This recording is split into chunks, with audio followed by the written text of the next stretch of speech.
मनसेच्या तालुकास्तरीय बैठकीत राडा, मनसे कार्यकर्ते व जिल्हा सचिव यांच्यात तुंबल हाणामारी, 5 खुर्च्या तुटल्या, नेरळ पोलीस ठाण्यात गुन्हा दाखल.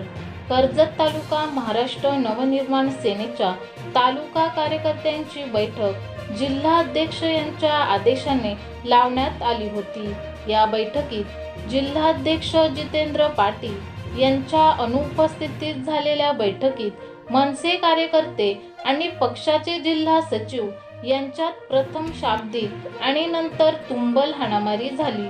त्यात मनसेचे कार्यकर्ते सतीश कालेकर यांच्या डोक्याला गंभीर जखम झाली असून रक्त वाहत होते. या प्रकरणी नेरळ पोलीस ठाण्यात गुन्हा दाखल करण्यात आला असून जिल्हा सचिव अक्षय महाले आणि पारस खैरे यांच्यावर गुन्हा दाखल झाला आहे. प्रभारी पोलीस अधिकारी शिवाजी ढवले यांच्या मार्गदर्शनाखाली पोलीस हवालदार लावरे अधिक तपास करीत आहेत.